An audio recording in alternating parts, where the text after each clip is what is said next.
Money. Some people think that it's what makes the world turn round. But to most of us, it's just a massive pain in the... You know what I'm gonna say. I mean, I wouldn't want to risk my massive £0 of revenue being demonetized by YouTube. We spend our days working for it. We spend our days, well, spending it. And we all spend our days wondering where it's gone. Whose idea was this? Hi there, and if you are new to this channel, my name's Gabriel, and I am currently in my first year as a graduate analyst at Barclays. And if you're like me, you most likely spent the 10, 15, 20 years of education, especially if you live here in the UK, learning roughly zero when it comes to finance. I mean, it's crazy, right? Finance is such a massive aspect of all of our lives. We can't help but not interact with it on a daily basis. And yet, where were the lessons in school about money? Where were we taught about taxes? When were we taught about investing? When were we taught about stocks and shares? When were we taught about how to even set up a savings account? We weren't. I mean, if you're like me, then the closest financial lesson that you probably got occurred when you were about 14 or 15 years old, and it consisted of a question that sounded roughly like this. Jill goes to the store and decides to buy 17 watermelons. Each of those watermelons cost £12.50. How much did Jill spend? At the time, you were probably thinking to yourself, wow, if I get this, I am pretty good at maths and at, multiplication and stuff. But with a bit of common sense, your thought process probably should have been something along the lines of, A, where is Jill right now that she's spending £12.50 on watermelons? I mean, doesn't that sound a little bit strange? And B, why does she need so many watermelons? I mean, unless she's hosting a massive party or she's a caterer, it sounds a little bit strange. But we're just not taught to think this way. Finance is not part of our education, and that's why when you start your new job as a 20-something-year-old and you get given your first salary, you sit there thinking, great, awesome, I have money, but what do I do with it? Am I meant to be setting up bank accounts? Am I meant to be spending it? What amounts am I meant to be spending versus saving?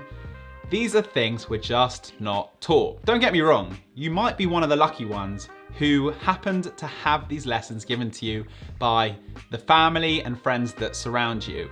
But for the most of us, we're just not taught it. It's something we have to learn on our own. And that's why most of us start our careers, get our first salaries, and have no idea what to do, because we weren't taught it and we weren't told that we had to teach it to ourselves. And this is just a massive problem. And it's exactly why in this video, what I really want to do is teach you what I believe are the most fundamental things, terms, pieces of information you need to know if you want to start your financial journey. Now, don't worry, if this video isn't for you, then that's absolutely fine. Feel free to click off it. Feel free to drop me a subscribe, but honestly, no pressure. But for those of you that have absolutely no idea when it comes to your financial journey and your financial literacy, this could just be the right video for you. But before we dive into what I think is the single most important term you need to understand before you do anything finance related, I'm gonna go for a quick run before it starts to snow. I don't know why the time would tell me it's about to snow. It's about to snow. I'm gonna go for a quick run. Let's head downstairs. Don't judge me, it's like -2 degrees out here.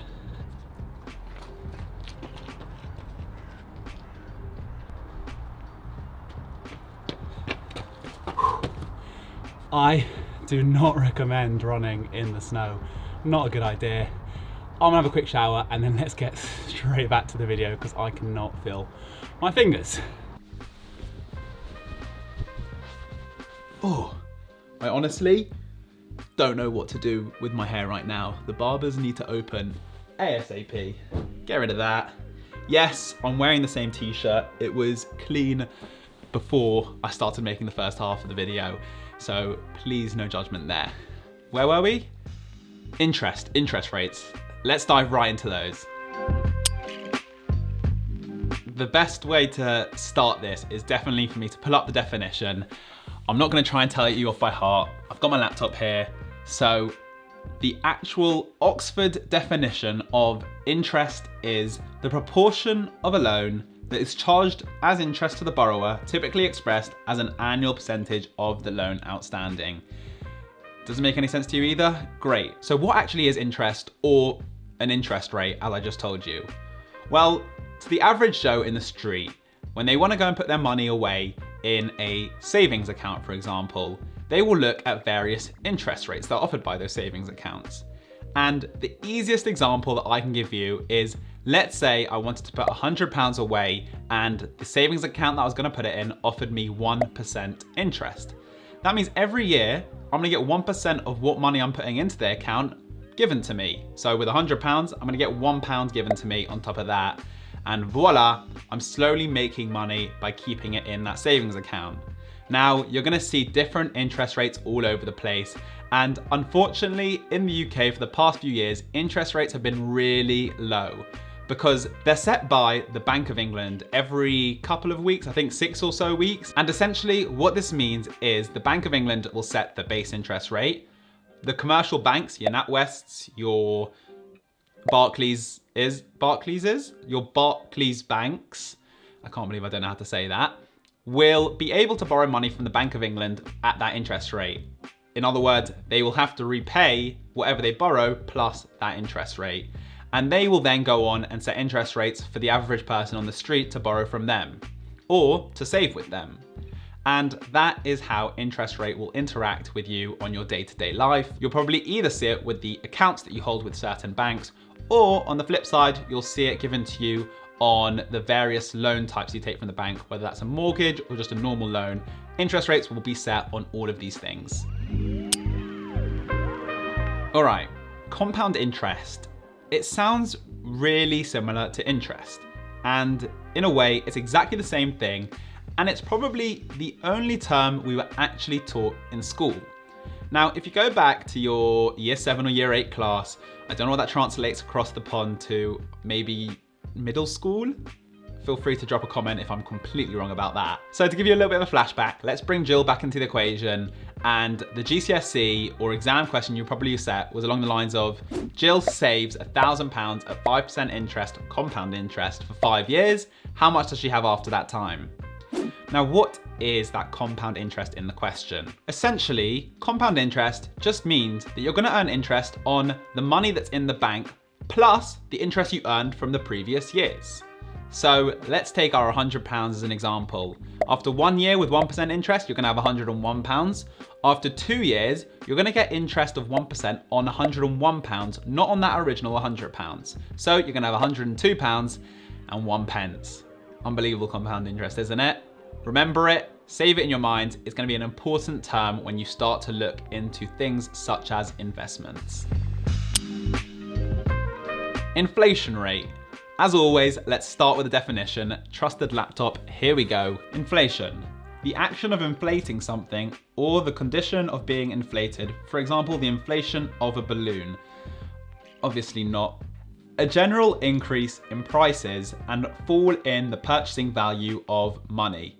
Sounds a little bit more familiar to what we're talking about. Thank you, laptop. So the best way to understand how the purchasing value of money decreases over time is, let's say you're that person that thinks, I've got £1,000, I don't want to put it in a bank. Where's the safest place possible? You're going to stick it under your mattress. Now, 10 years later, you're going to look back and find that £1,000 and think you've been robbed. No one's actually gone and taken any money away, because the amount of things that you can now buy with that £1,000 is less than what you could have bought 5 years earlier when you originally stuck it under your mattress. And we can see this on the flip side through the effect of rising prices. And that's things such as the Freddo bar that cost 10p once upon a time, but now cost 40p. You'll probably also find things such as the value of your grandma's house when she bought it to what she could get for it if she sells it today. This is all inflation, the rise of prices, and it will vary year to year, but overall, the Bank of England like to set this at around 2%. So yes, the value of everything in the world will rise 2% slowly over time, and you'll see this through the slow rise and increase in the value of things that you buy in your everyday life. All right, if you're up to this point of the video, you're doing well, we're almost there, literally like 2 or 3 more, but let's go quickly grab a coffee and we'll come back in 2 minutes. Ooh. Ooh. There we go.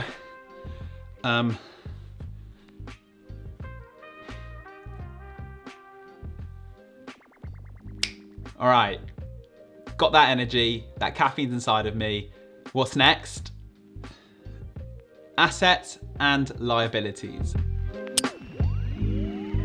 Now, I'm not gonna do this as much justice as a book that if you are serious about your financial literacy and your financial education starting today, you will order right now. And I'm gonna flash it up right over here. Has it appeared yet?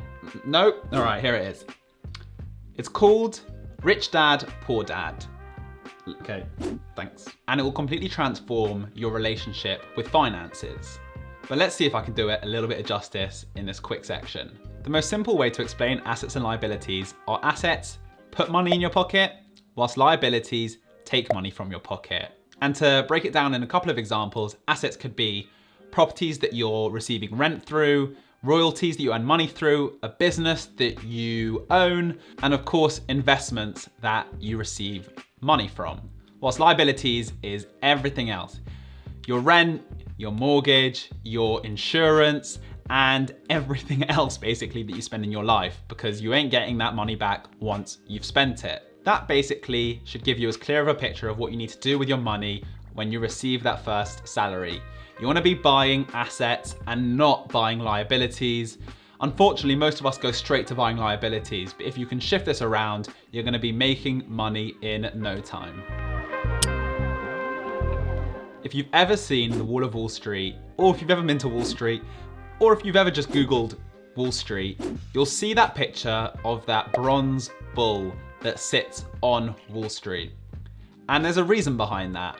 And it's all to do with bull and bear markets. The simplest way of defining a bull and bear market is that a bull market is a strong market. You're seeing growth, you're seeing prosperity, and you're seeing increase in share and stock prices. And a bear market is the flip side. You're looking at a weak market, a declining market, and stock and share prices falling. I'm not quite sure about the meaning behind the animals chosen, but the way that I like to think of it is that a bull is a strong animal and it often charges forward in herds, and that's why you have a strong market charging forward. I don't really have anything for the bear. Bears are also quite strong. Yeah, now I come to think of it, that's an awful way of thinking about it, but just remember it in whatever way you see fit. And we have our final definition of the day, which is asset allocation and diversification. Asset allocation is quite simple. It's where you allocate your assets, this is where you put your money. But this is where diversification becomes quite important. And it's this idea of not putting all your eggs in one basket, because when you go and drop that basket of eggs and they all break, you're gonna be really upset that you didn't have a second basket with half your eggs in. I think I got way too into the egg analogy, but it is as simple as that. When you hear of people who have investment portfolios, what that means is they'll have investments in health, they'll have investments in finance, they'll have investments in so many different types of businesses that, for example, let's say there's a massive pandemic and no one's flying anywhere and all the airline industry's stocks and share prices start to plummet, they won't have all their money in the airline industry or invested in companies in the airline industry.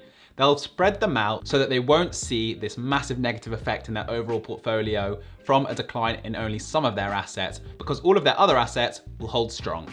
And that's why you need to diversify, put your money in many places. And what this does is it just spreads your risk. So if one thing goes down, everything else should hold strong. We've done it. We've made it to the end of the video. Those are really some of the most vital and key terms if you were to start your financial education, your financial literacy journey today. And the fact alone that you've made it to the end of this video shows that you're determined to start learning more about finance, because no one else is going to teach it to you. This is something you have to go out and do on your own.